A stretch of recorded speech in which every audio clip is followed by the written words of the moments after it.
Assalamualaikum warahmatullahi wabarakatuh. Bismillahirrahmanirrahim. Alhamdulillahirabbil alamin wal 'aqibatu lil muttaqin wala 'udwana illa 'alal zalimin.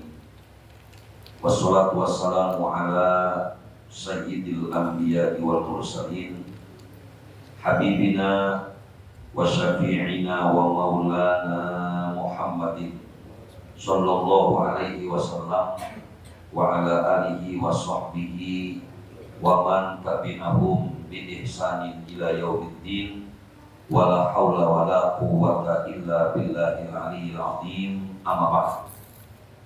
Yaqulullahu subhanahu wa ta'ala fi kitabihil karim wa huwa asdaqul qailin. A'udzu billahi minasy syaithanir rajim. Bismillahirrahmanirrahim.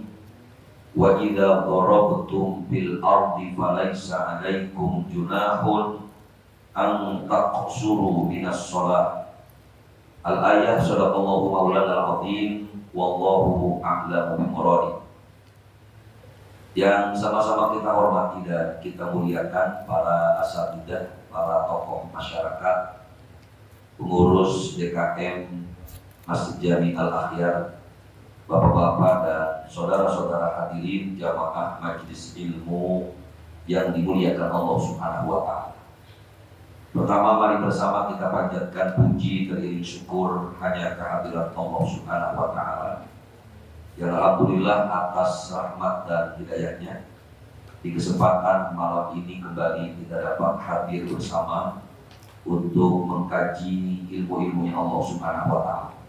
Semoga langkah-langkah kaki kita untuk beriktikaf di rumah Allah yang mulia ini, sekaligus untuk hadir dalam satu majelis ilmu, senantiasa mendapatkan pahala yang berlipat ganda dari Allah Subhanahu wa ta'ala. Shalawat lirik salam semoga Allah Subhanahu wa ta'ala curahkan kemaharibaan junjungan Nabi besar kita Muhammad sallallahu alaihi wasallam kepada keluarga, kepada para sahabat, dan kita umatnya yang insya Allah istiqomah sampai hari kiamat. Mengawali majlis yang mulia ini, mari bersama kita baca satu buku kitab. Kita doakan kepada para arwah almarhum, almarhumah, orang-orang tua kita, guru-guru kita, saudara-saudara kita. Semoga Allah ampuni dosa-dosanya, Allah terima segala amal ibadahnya, Allah jadikan kuburnya raudhah min riyadil jannah.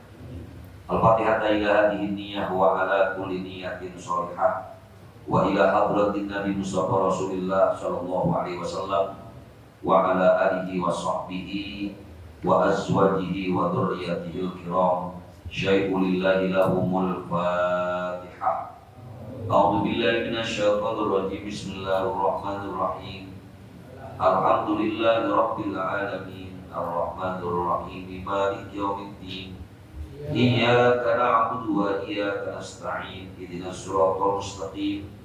Siratal ladzina an'amta 'alaihim ghairil maghdubi 'alaihim waladdallin. Amin.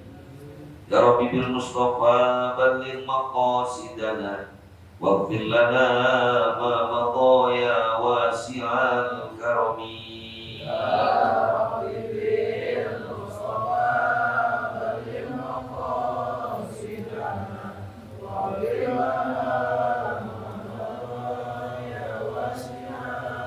Wal habibul ladzi turja syafa'atuhu li kulli haulin minal ahwali muqtahimi.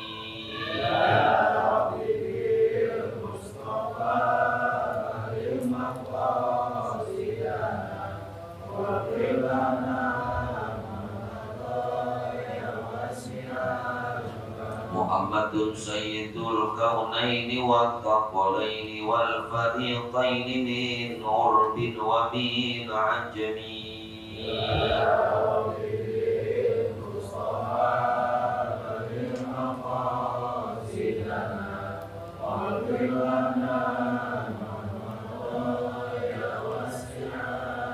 Allahumma salli wa sallim wa barik alaihi wa ala alihi. Bapak dan saudara-saudara sekalian yang dimuliakan Allah Subhanahu wa ta'ala, Minggu lalu kita bahas tentang salah satu rukhsah, keringanan yang diberikan Allah Subhanahu wa Ta'ala kepada seseorang yang melakukan perjalanan, yang melakukan safar, di mana orang yang melakukannya disebut dengan musafir. Rukhsah yang diberikan Allah Subhanahu wa Ta'ala di dalam Al-Quran memang hanya berkaitan dengan mengqashar sholat. Jadi kalau kita ditanya tentang keringanan yang diberikan Allah bagi orang yang dalam keadaan bepergian, itu hanya dijelaskan Allah dalam Al-Quran surah An-Nisa ayat 101 tentang qashar sholat. Dan tidak di ayat ini membicarakan tentang menjamak sholat. Karena itu kita jelaskan beberapa waktu yang lalu bahwa mengqashar sholat ini langsung disampaikan Allah di dalam Al-Quran. Bismillahirrahmanirrahim. Wa idza darabtum fil ardi falaisa 'alaikum junahun an taqsuru minas sholat.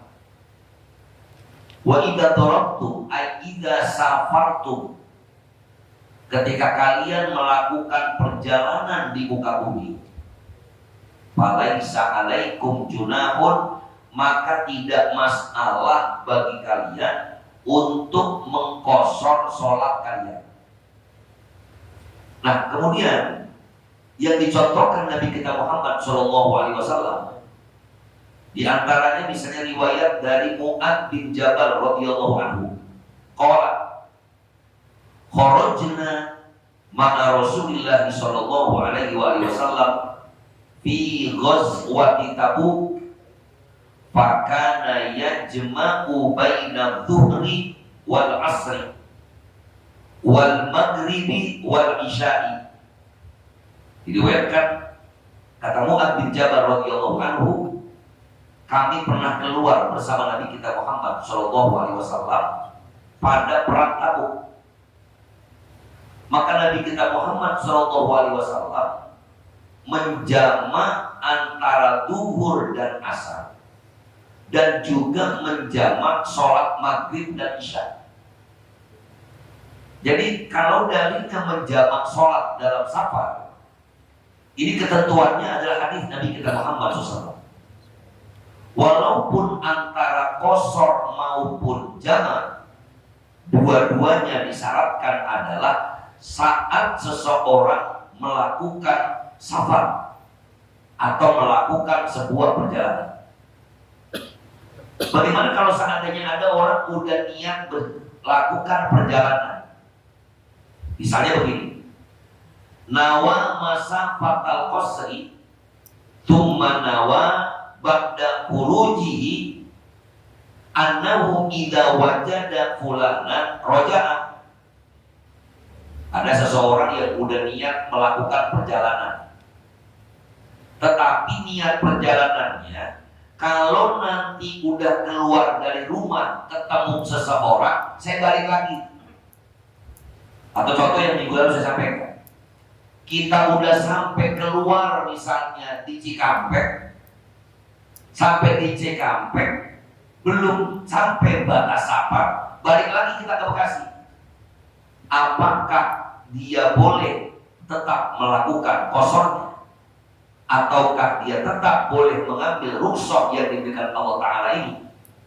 Ulama mengatakan, kalau seandainya fa'idha laqiyahu kharaja anisafari wa sara muqiman, kalau ternyata jadi apa yang diomongin tadi, seandainya saya ketemu pulang, saya balik lagi. Bener balik lagi, ketemu Pak. Waduh, ketemu jadi. Maka kedudukan dia yang tadinya musafir berubah menjadi mukim. Sehingga otomatis dia tidak boleh mengqashar sholatnya, dia pun tidak boleh menjamak sholatnya. Kenapa? Karena posisinya sudah tidak lagi menjadi musafir, tapi namanya mukim. Itu tak qashar. Sedangkan tentang jamak, Wa yajuzu lil musafiri an yajma'a baina dhuhri wal asri wa bainal maghribi wal isya'i fi waqtin ayyihima sya'a. Seseorang yang sedang melakukan perjalanan, dia boleh menjamak antara duhur dan asar dan antara maghrib dan isya fi waqtin ayyihima sya'a, di waktu terserah maunya kapan. Ini persamaannya Pak, baik qashar maupun jamak sama-sama posisinya dalam keadaan sama. Saya sudah sampaikan, batasannya yang disebut dengan orang musafir itu menurut mazhabnya Imam Syafi'i jaraknya adalah 89 km. Tinggal diperkirakan saja. Kalau saya melakukan sebuah perjalanan sepanjang 89 km, maka saya boleh mengqashar sekaligus menjamak sholat saya.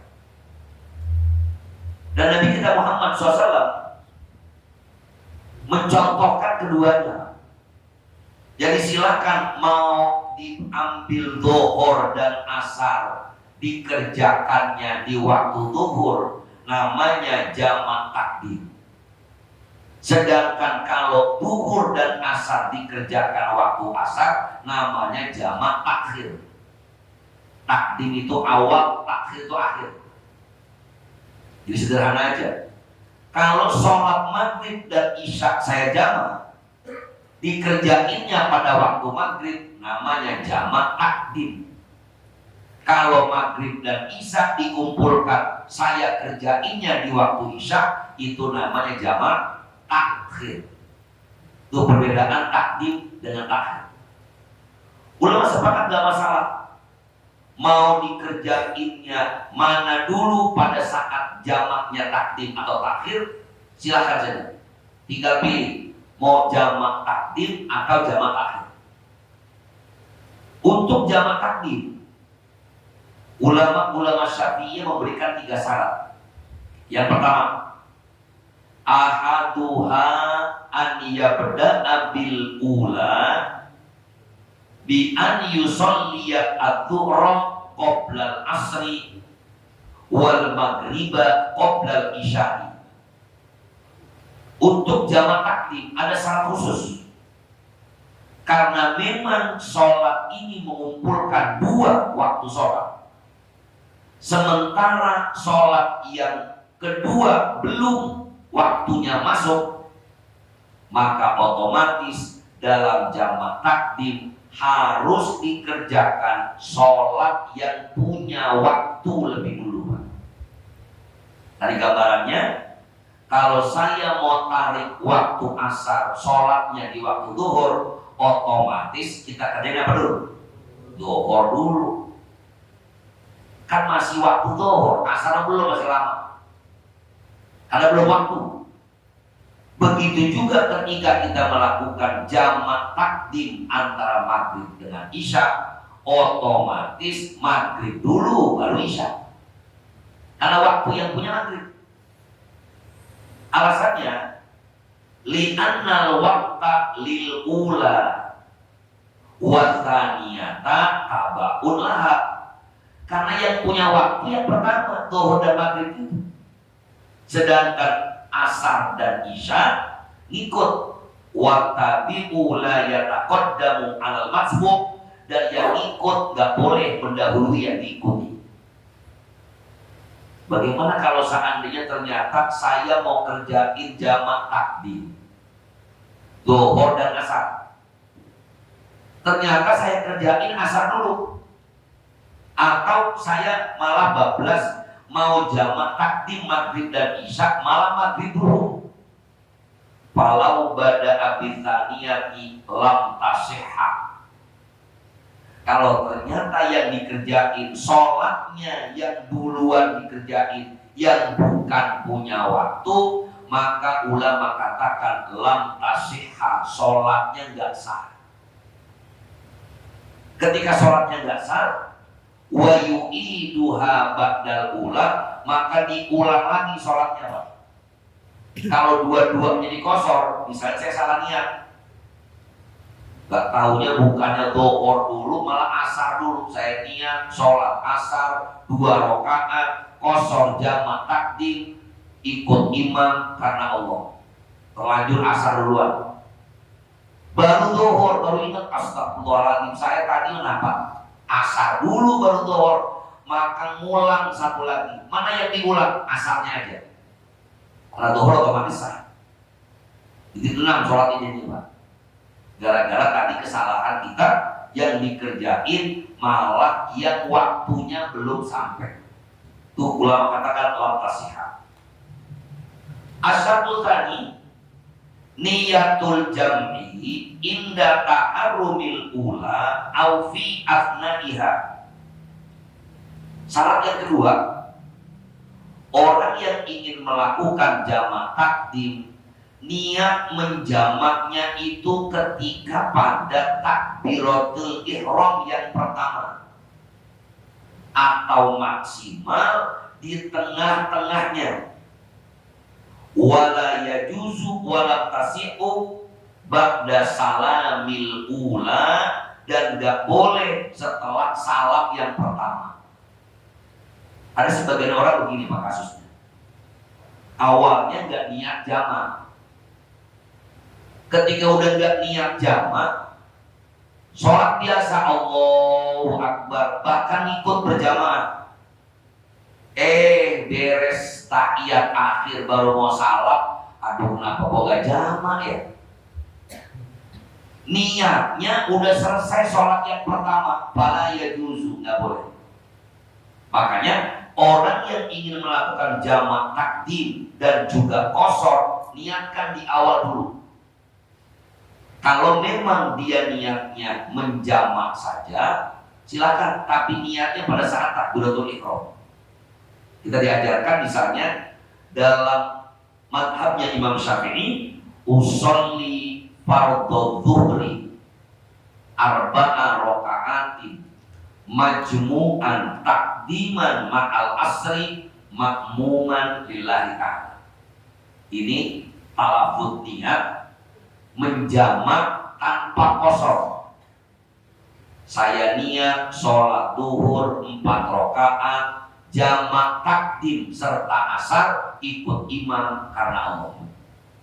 Ini berarti jamak tanpa kosor. Atau Bapak mau ngerjain jamak takdim antara Jumat dan asar, boleh. Berarti kalau sholat Jumat nggak perlu niat kosor, karena Jumat udah 2, di kosor ribet tinggal atuh Pak. Maka saat kita sholat Jumat, usolli fardhul jum'ati raka'ataini majmu'an takdiman ma'al asri makmuman lillahi ta'ala. Ya nggak bisa pakai bahasa Arab, pakai bahasa Indonesia aja. Saya niat sholat Jumat 2 rakaat jamak takdim beserta asar ikut imam karena Allah. Paham Pak? Kita bapuyan apa tambah dapat? Kalau pusing pakai bahasa Indonesia aja. Saya niat sholat Jumat 2 rakaat jamak takdim serta asar ikut imam karena Allah. Ini kebolehan jamak takdim duhur dengan asar dikerjain duhur, atau Jumat dengan asar dikerjain Jumat. Ini ketentuan jamak takdim. Dan niatnya tadi Pak, harus pada saat takbiratul ihram, gak boleh belakangan. Kemarin saya bahas juga, kalau seandainya kita mau menjamak saja tanpa dikosor, kita gampang ikut jamaah. Tapi kalau mau dikosor, kita harus tahu betul ini imamnya kosor apa enggak. Kalau seandainya kita hanya nebak-nebak aja, tuh kayaknya ini belum tentu kosor, nih kosor apa enggak kosor ini ya. Sementara kita tahu biasanya imam di satu tempat, kita tempat istirahat, ini adalah orang yang nggak pergi kemana-mana. Maka pastikan dulu, kalau memang ini imamnya sedang melakukan qashar, kita boleh ikut imam di belakang, bermakmum di belakang. Tapi kalau seandainya imamnya tidak mengqashar sholatnya, kita nggak boleh ikut imam di belakang. Kalaupun mau ikut misalnya Pak, itu nggak sempurna, cuman badannya doang ikut. Entar dapat 2 rakaat, dia lanjut rakaat ketiga, kita salam. Ini hanya untuk menghindari supaya nggak ada jamaah di dalam jamaah.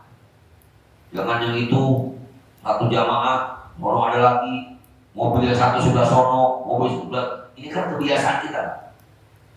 Saya sering melihat langsung bagaimana masjid di rest area itu seringkali ketika masuk waktu sholat itu jamaahnya berkelompok-kelompok, nisa-nisa.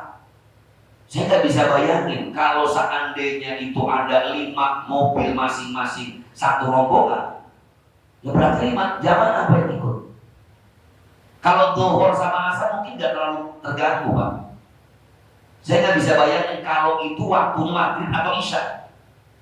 Wailul maghdubi alaihim siratal ladzina malik yaumiddin. Akhirnya satu baru Allahu Akbar, kacau semua. Maka yang terbaik, kalaupun mau dijamak, kan boleh ikut imam. Ini yang harus dipahami. Jadi orang yang gak boleh ikut bareng kepada orang yang sholat beda itu ketika qashar dengan tidak qashar. Saya misalnya, saya sholat tadi imam, tahu-tahu ada musafir yang juga ikut sholat berjamaah di Masjid Al-Ahya. Karena dia niatnya mau qashar, sementara saya tidak mau qashar, anggap saya sholat isya, kalau maghrib dari qashar betul. Maka dia otomatis tidak perlu berjamaah dengan saya. Kenapa? Karena kondisinya berbeda. Saya disebut mukim, makmumnya musafir. Bagaimana pilihan yang terbaik? Kalau ingin dapat fadilah berjamaah, maka lebih baik yang musafir boleh dijamak saja, tidak perlu diqashar. Biar dapat fadilah berjamaah 27 derajat bersama sholat isyaknya imam yang dilakukan secara berjamaah. Itu ketentuan qashar. Sementara ketentuan jamaah, dia boleh ikut kepada orang yang tidak berjamaah. Karena beda-beda. Yang penting syarat yang ketiga, asyartu at-talitu al-muwalat bainal ula wa tsaniyah. Syarat yang ketiga tentang sholat jamaah, tidak boleh ada jeda yang lama antara sholat yang pertama dengan sholat yang kedua. Gimana kalau jedanya sebentar? Kalau jedanya sebentar gak masalah. Biasanya kita praktekin kalau mau menjamak sholat itu cuma dipisah dengan koma. Contoh saya contohkan sholat jamak takdim maghrib dan isya. Saya niat sholat maghrib 3 rakaat jamak takdim serta isya, ikut imam karena Allah. Selesai 3 rakaat, assalamualaikum warahmatullahi, assalamualaikum warahmatullahi. Ya silakan komat tadi, komat. Wabar subhanallah. Baru naik sholat isyaknya.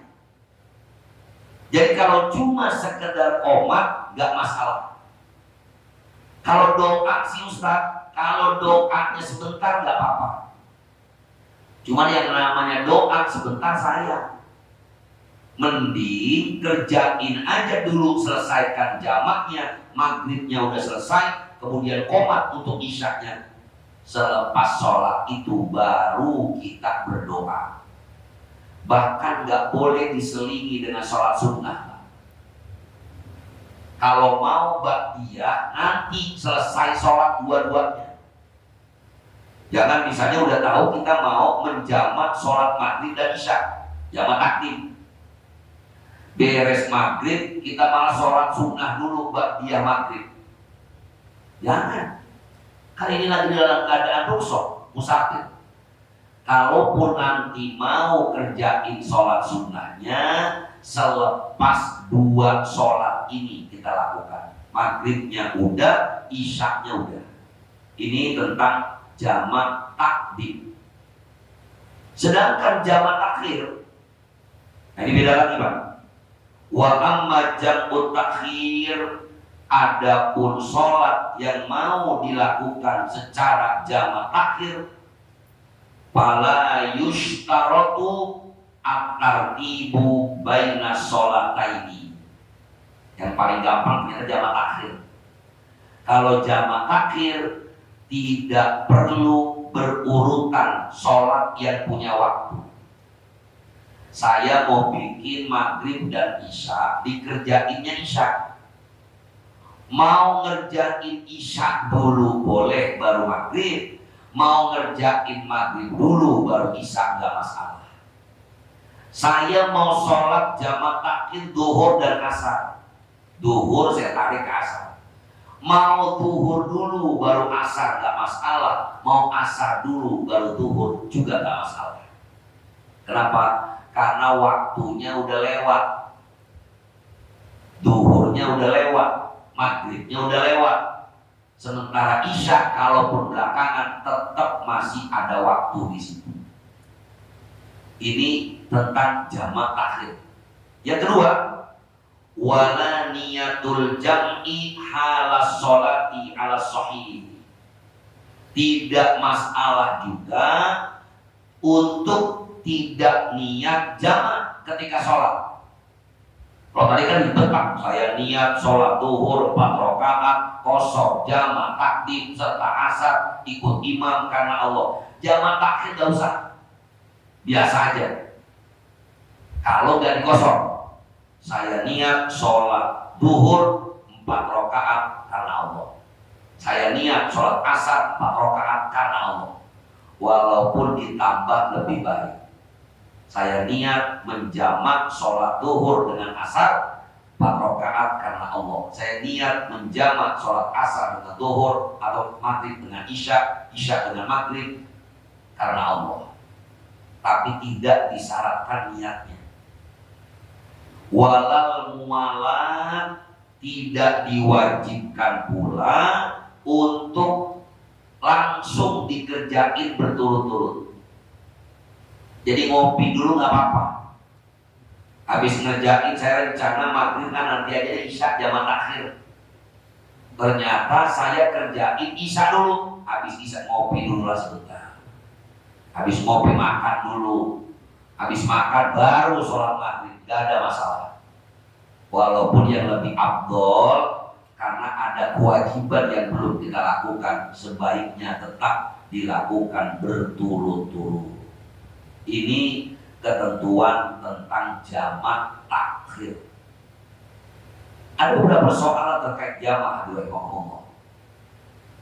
Bagaimana seseorang yang sudah niat jamak, ternyata jamak yang saya lakukan ini, misalnya saya terlanjur pulang dari Bogor mau ke Bekasi.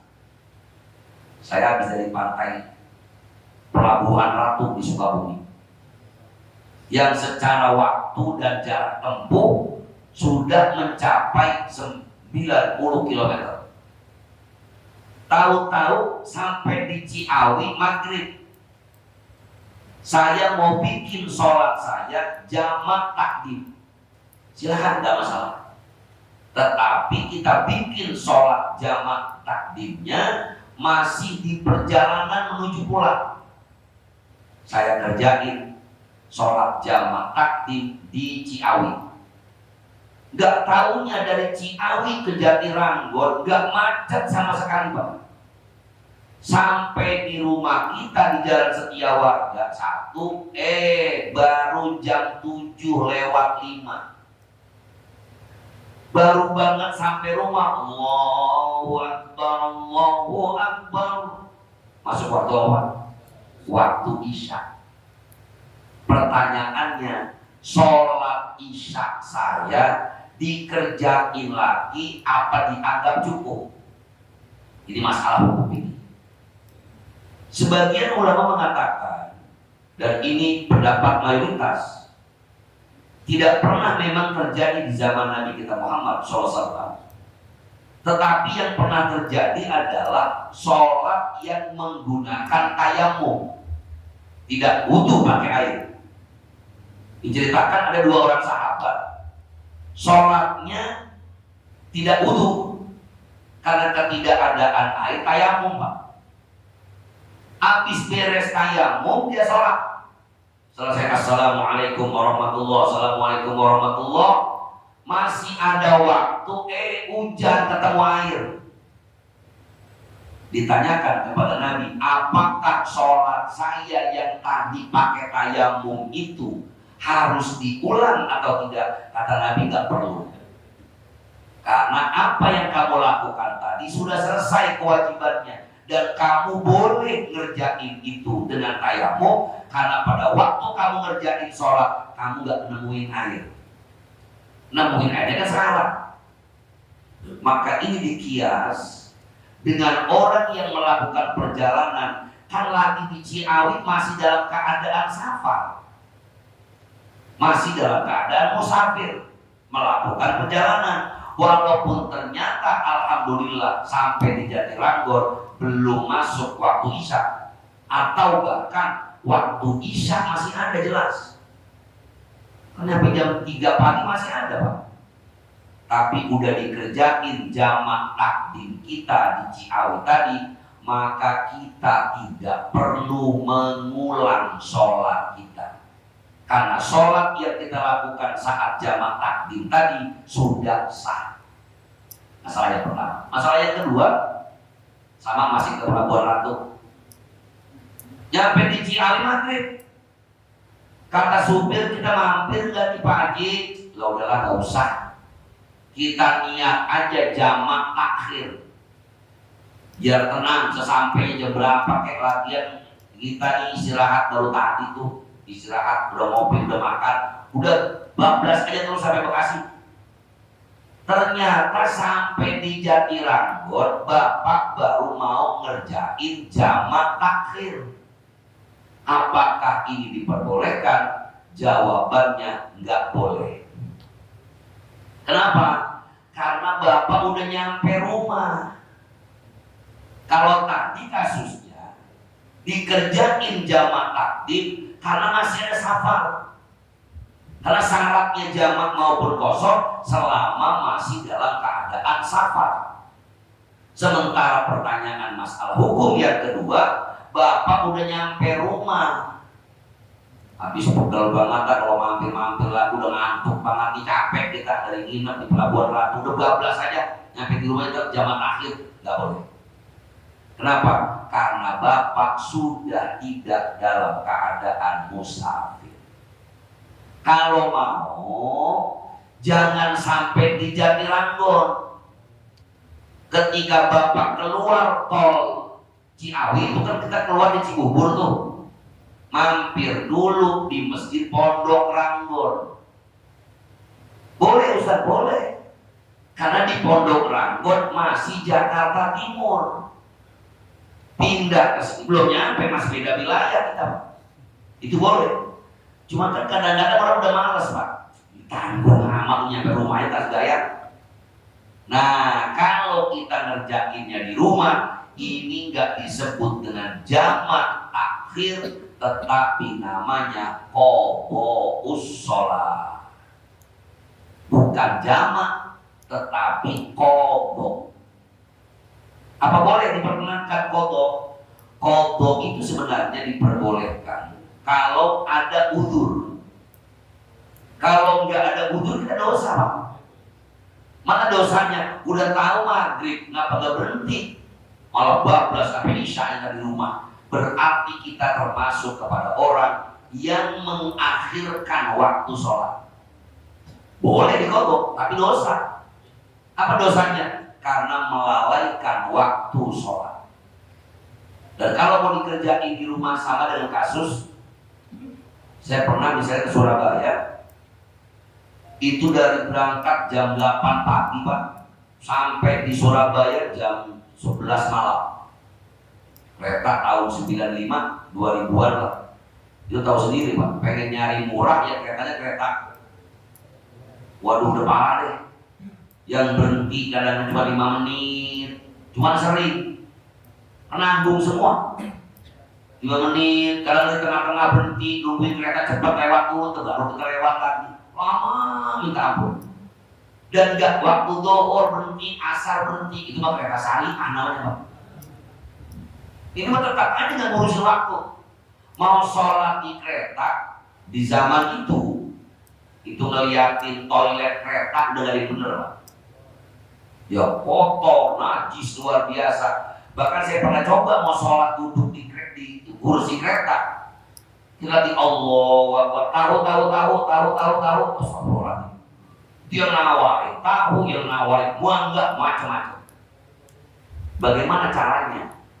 Kalau memang nggak bisa kosor tadi Pak, maka Bapak sampai di Surabaya harus mengkodok semua sholat yang ditinggalkan. Boleh ngodokinya besok, nggak boleh. Semua sholat yang ditinggalkan karena udzur syar'i wajib dikodoknya secara langsung.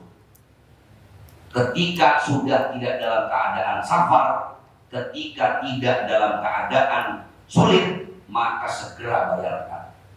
Ini kalau yang ditinggalinnya baru. Bagaimana kalau seandainya yang ditinggalkannya bertahun-tahun? Maaf, contoh, ada orang yang baru tobat umur 60 tahun. Ya Allah, pas pensiun baru tobat. Udah jadi kolonel tuh 58 tahun baru tobat, baru sholat. Curhat ke Ustadz, saya sejak umur 15 tahun sampai seumur 60 tahun ini nggak pernah sholat. Islam tapinya, tadi Islam. Kalau nama saya Muhammad Sapeni sih. Nggak kan Islam banget Pak. Bagaimana hukum qadha dalam sholat tadi? Para ulama memang berbeda pandangan tentang qadha bagi orang yang meninggalkan sholat lama. Karena orang yang meninggalkan sholat dengan sengaja, ini hukumnya mayoritas ulama mengatakan kafir, keluar dari agama Allah Subhanahu wa Ta'ala. Tapi Imam Syafi'i mengatakan kalaupun tidak kafir minimal fasik. Kalau orang yang meninggalkan sholat, dia tahu kewajibannya, cuman males. Bukan nggak tahu, tahu mah tahu, Ustaz, cuman nggak tahu di bawaannya males aja. Maklum mas jadi gagah tentara. Maka kata Imam Syafi'i dia hanya dihukumi dengan fasik. Saat dia bertaubat di umur 60 tahun, dia cukup pertama wajib taubat, taubatan nasuha. Ya ayyuhalladzina amanu tubu ilallah taubatan nasuha asa rabbukum ayyukaffiru ankum min sayyi'atikum. Taubatnya taubatan nasuha. Terus apakah kemudian sholat saya ini diulang semuanya? Mayoritas ulama mengatakan nggak perlu. Sebab kalau diulang pasti memberatkan Pak. Walaupun ada beberapa mazhab Imam Syafi'i, ulama-ulama Syafi'i yang mengatakan harus diqadha semuanya. Tapi itu sih kalau waktunya nggak lama. Contoh saya baru nggak sholat 6 bulan yang lalu dekat. Emang apa 6 bulan lalu nggak sholat? Stres saya Ustaz. Banyak pikiran, bini kabur, anak sakit melulu. Ada 4 bengek semua misalnya. Pusing gak karu-karuan, ngerasa jauh dari Allah, gak sholat selama 6 bulan. Ini masih dikit. Tinggal dihitung 6 bulan berarti 6 kali 30 180 kali 5. Silakan dicicil. Ketika kita sholat sunnah, qadha semuanya.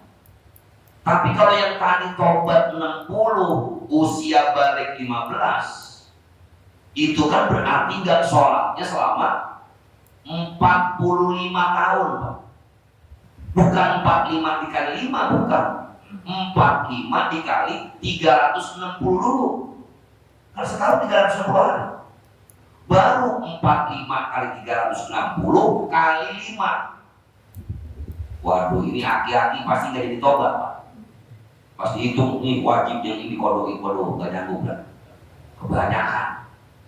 Maka pendapat yang paling gampang, paling memudahkan adalah silakan taubatan nasuha, perbanyak amalia sunnah. Dari hadis Rasulullah SAW, ittaqillah haitsuma kunta wa atbi'is sayyi'atal hasanata tamhuha. Bertakwalah kalian dimanapun kamu berada, iringi kebaikanmu dengan kejahatanmu dengan amalan kebaikanmu, niscaya kebaikanmu itu akan menghapus dosa-dosa. Yang terakhir, bagi orang yang dalam keadaan tidak musafir, tahu-tahu hujan, dia boleh menjamak sholatnya. Di rukhsah yang luar biasa. Walaupun saya yakin kalau melihat konteks hari ini rasanya malu harus dijamak. Walaupun boleh. Berdasarkan hadis, Nabi kita Muhammad SAW pernah melakukan sholat di Madinah tamanian jami'an wa sab'an jami'an ad-dhuhra wal asra wal maghrib wal isya. Nabi pernah mengerjakan di Madinah 8 rakaat semuanya, 7 semuanya, zuhur, asar, maghrib, isya. Dikerjain semuanya di jamak takdim. Alasannya bisyarti antaqo as-sholatu fi maudinin. Bapak lagi sholat, tiba-tiba hujan deras, maka bapak boleh menjamak sholat isya. Misalnya maghrib nih, kita habis sholat maghrib hujan deras, kalau begitu isyanya saya jamak aja. Itu memang kondisinya ketika hujan. Tapi kalau melihat konteks hari ini Pak, apalagi payung ada, belum lagi jarak dari rumah kita ke masjid juga nggak seberapa jauh. Di zaman Rasulullah SAW mungkin kondisi hujan itu ya belum ada teknologi payung yang canggih. Tapi kalau lihat hukum ya dikatakan boleh, silakan saja. Ini di hadis ini diriwayatkan oleh Imam Muslim. Syaratnya katanya ta'akkuku wujudil maqari fi awalil ula. Jadi syaratnya kalau memang hujannya ketika kita mengerjakan sholat yang pertama, maghrib tadi, maka isyaknya boleh dijamak takdim kepada maghrib. Tapi tentu saya katakan tadi dengan kondisi yang tidak sesulit zaman dulu, rasanya tidak layak pula kita untuk mengerjakan isyaknya aja sampai dijamak takdim. Padahal kita bisa kerjain maghrib setelah selesai, nanti isya. Toh bisa kita kerjain di rumah kalaupun hujannya hujan deras. Karena salah satu udzur yang membolehkan seseorang tidak mengerjakan berjamaah, salah satunya adalah ketika hujan. Bapak di rumah udah masuk waktu isya, mau ke masjid hujan deras, udah nggak usah, nggak apa-apa, nggak mesti. Kerjakan di rumah liwujudil maqar, karena adanya hujan. Sayangnya kita bukan cuma hujan, apa aja dibikin udzur kok kita. Apalagi kalau ngaji hujan, untungnya dari hujan nggak jadi nih Pak. Kalau jadi hujan deras pasti gampang lah tadi tanya sama Ustaz. Kenapa malam Senin kemarin nggak ngaji? Hujan. Untung nggak jadi hujan Pak. Alhamdulillah jadi ngaji. Ya itu saja yang dapat sampaikan sebagai tambahan materi kita pada minggu lalu. Mudah-mudahan pelan-pelan bisa dipahami. Ini adalah rukhsah yang diberikan Allah Subhanahu wa taala bagi orang yang melakukan perjalanan, baik itu qashar maupun jamak. Semoga bermanfaat dan saya mohon maaf jika banyak kekurangan dan kesilapan. Seperti biasa, mau ada hal yang mungkin ini ditanyakan, saya persilakan. Hadallahu wa iyyakum ajma'in. Wassalamualaikum warahmatullahi wabarakatuh. Ya, silakan.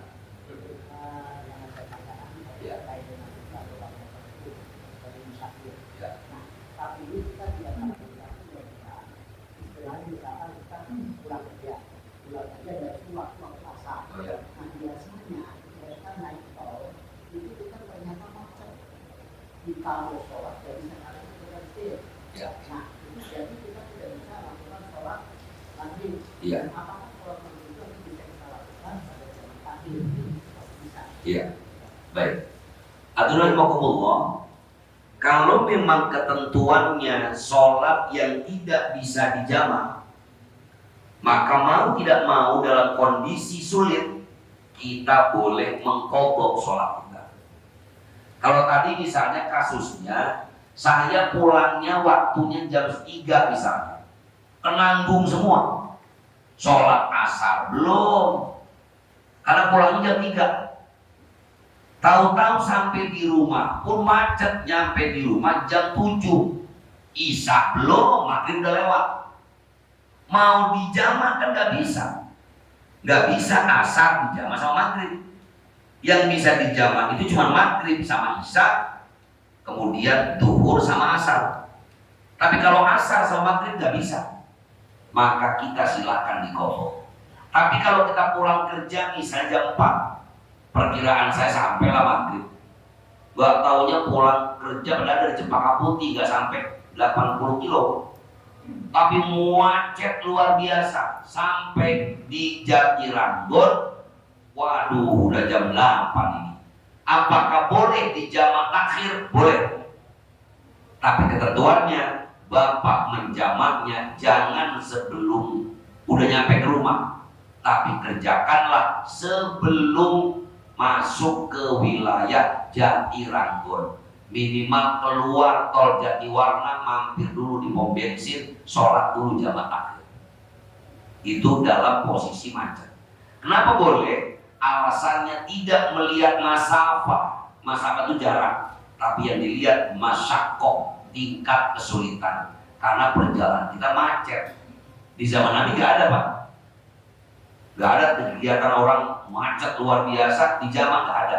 Ini adalah ijtihad para ulama karena sama-sama masyaqqah. Jarak 90 kilo masyaqqah, kesulitan masyaqqah itu. Bapak dari Cawang bahkan mungkin lebih dekat ke Jatiranggon, dalam waktu tertentu saking macetnya Pak, sering pulang jam 5 sampai di rumah jam 9. Maka silakan dijamak takhir maghrib dengan isya, tetapi kerjakanlah sebelum masuk wilayah tempat tinggal kita. Demikian, wallahu a'lam. Ya, Pak Haji silakan.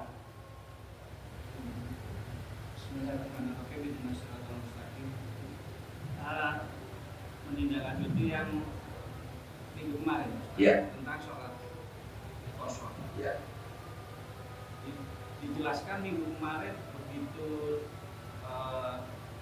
dianjurkan untuk diambil, afdolnya diambil. Dalam suasana tadi mungkin ada sedikit sudah disinggung. Seandainya kita di dalam perjalanan, kita mau sholat di masjid, kebetulan kita tahu itu yang akan sholat berjamaah ini dan berjamaah ya. Nah, kita dihadapkan dengan yang penjelasan yang minggu kemarin Mas Tajid. Kita kan abdolnya kan harus kita ambil rukshoh ini, kosong ini. Nah, mencermati di satu sisi kalau memang ini saya ingin juga pahalanya. Ini yang pertama Mas Tajid. Yang kedua, apakah ada semacam kondisi khusus terkait adanya pembedaan antara suasana antara jamak takbir takdim dengan kosor? Ada nggak semacam kondisi klausul yang sangat khusus yang bisa kita ambil sehingga kita nggak salah? Saya ini harus ambil kosor atau jamak takdim takhir? Kita ini pas gitu ngambilnya, Mas. Baik. Terima kasih, Mas. Artinya jamaah yang dimuliakan Allah Subhanahu wa Ta'ala, tadi saya katakan bahwa orang yang kosor tidak boleh berjamaah kepada orang yang tamam, yang tidak melakukan sholatnya dengan kosor.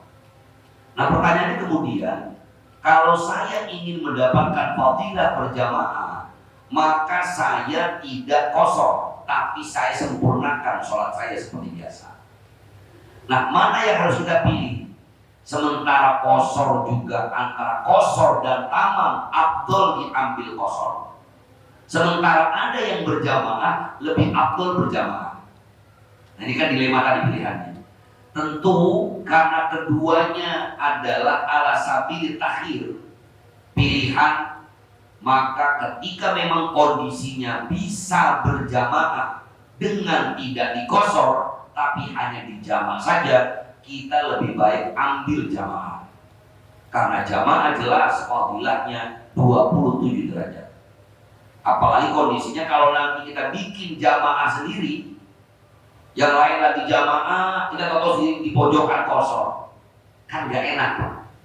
Ada sesuatu yang seakan-akan jangan-jangan kata imam, karena suara gue jelek kali ini, dia bisa sendiri sholatnya di sana. Padahal yang di sana lagi kosong, sementara saya sholatnya tamam. Kalau memang pas waktunya kita berada di sebuah tempat, posisi kita musafir, dan ada sholat yang dilakukan secara sempurna, tidak kosong, saya menyarankan berdasarkan fadilah berjamaah, ikut berjamaah saja dulu tanpa dikosor, tapi silakan dijamaah. Tetap kebagian, yaitu jamaknya walaupun tidak kebagian kosornya. Itu yang pertama. Yang kedua, lagi-lagi karena ini ada sholat yang rusak, kondisi yang dapat kita lakukan mana yang lebih nyaman. Konsepnya adalah yuridullahu bikumul yusra wala yuridu bikumul usra. Allah menghendaki kemudahan dan tidak menghendaki kesulitan. Saya ini mau jamaah takdim apa jamaah takhir, pilihan enak aja. Kalau ternyata baru mulai, baru juga sampai di Cikampek, udah istirahat aja, walaupun suatu zuhur, saya mau pilih mana nih, jamaah takdim atau jamaah takhir? Nanti aja sekalian, biar kita istirahatnya full, biar nyampe jauh dulu perjalanan, sampai 4 jam, baru kita istirahat, sekalian sholat di jamaah takhir. Maka pilihan yang terbaik, jamaah takhir. Atau kita punya prediksi, kayaknya kalau jamaah takhir nggak bakal keburu deh. Jangan-jangan nanti ketemunya di rest area keberapa, atau jangan-jangan nyampe di mana nggak ketemu rest area, kita malah melewati waktu asar, ketemunya lagi jam 6 mepet. Maka silakan jamaah takhir. Jadi ini semuanya tergantung mana yang lebih baik dan lebih mudah kita lakukan. Mau dikosor silakan, tidak dikosor nggak masalah. Keduanya sama-sama rukshoh, yang lebih afdol buat diambil. Karena rukshoh itu terdiri dari kosor dan jamaknya. Jadi yang afdol diambil. Apakah mau dua-duanya silakan? Atau kata di kasusnya karena ingin dapat pahala berjamaah, cuma jamaknya aja yang saya ambil, kosornya tidak. Lagi-lagi kondisional, kondisi ini silakan dilakukan mana yang lebih mudah dipraktekkan. Jangan sampai nanti kita alih-alih pengen jamaah takhir, malah jamaah takhir jam 5:30, jam 5. Saya pernah ngalamin pengen jamaah takhir aja deh, nggak taunya bablas Pak, lewat keluar Bandung sampai hampir jam 5 lewat baru bisa jamaah takhir. Kan saya berarti jamaah takhir ini bukan lagi jamaah takhir, kelewat waktunya. Yang bagus itu jamaah takhir asar ya jam 3:30, itu jam 3:15. Itu yang terbaik. Wallahu. Ya, cukup. Baik, hadirin jamaah yang dimuliakan Allah Subhanahu wa taala. Mudah-mudahan pertanyaan yang diajukan dapat kita manfaatkan bersama. Dan lagi-lagi tentu karena memang sholat itu penting. Ya. Jadi bagaimana kita menjaga sholat kita dan mengambil rukhsah yang diberikan Allah Subhanahu wa taala sesungguhnya agar kita betul-betul bisa menjaga sholat kita sebagaimana yang diajarkan Nabi kita Muhammad SAW. Mari bersama kita takdirkan majelis ilmu yang mulia ini bersama bacakan doa. Al-Fatihah ila hadhihi niyyah wa ala kulli niyyatin shalihah wa ila hadratin nabi al-Fatihah. A'udzu billahi minasyaitonir rajim. Bismillahirrahmanirrahim. Alhamdulillahirabbil alamin. Arrahmanir rahim. Maliki yaumiddin. Iyyaka na'budu wa iyyaka nasta'in. Ihdinas siratal mustaqim. Siratal ladzina an'amta 'alaihim ghairil maghdubi 'alaihim waladdallin. Allahumma amin ya rabbal alamin. Wa shalli ala sayyidina Muhammad wa ala ali sayyidina Muhammad. Allahumma qul lana dzunubana wa liwalidina wa limasyayikhina wa liman hadarana wa liman tabi'ana wa li jami'il muslimina wal muslimat wal mu'minina wal mu'minat al-ahya'i minhum wal amwat. Rabbana taqabbal minna innaka antas samiul 'alim wa tub 'alaina innaka antat tawwabur rahim. Rabbana innana amanna faghfir lana dzunubana wa qina adzabannar. Rabbana atina fid dunya hasanah wa fil akhirati hasanah wa qina adzabannar. Wa sallallahu ala sayyidina Muhammadin nabiyil ummi wa ala alihi wasallam. Wa subhanahu wa ta'ala. Wassalamualaikum warahmatullahi wabarakatuh. Saudara sekalian, sebelum saya akhiri dengan salam, saya mohon bantuan para jamaah. Insya Allah saya akan melanjutkan pembangunan dan renovasi kelas di pesantren. Pada waktu itu saya minta bantuan untuk pengecoran, dan insya Allah kita akan lanjutkan. Saya titip nanti, saya punya di toko kartu wakaf tunai. Ya, harganya murah, wakaf tunainya cuma Rp20.000. Saya izin untuk kepada DKM nanti untuk memberikan kepada jamaah. Mungkin ada yang mau wakaf tunai langsung Rp20.000 ataupun transfer. Mohon bantuan para jamaah untuk kelanjutan pembangunan dan renovasi asrama pesantren. Mudah-mudahan bantuan para jamaah senantiasa diberikan balasan yang berlipat ganda oleh Allah Subhanahu wa Ta'ala. Terima kasih dan mohon maaf. Subhanallahumma wa bihamdika asyhadu an la ilaha illa anta astaghfiruka wa atubu ilaik. Wassalamualaikum warahmatullahi wabarakatuh.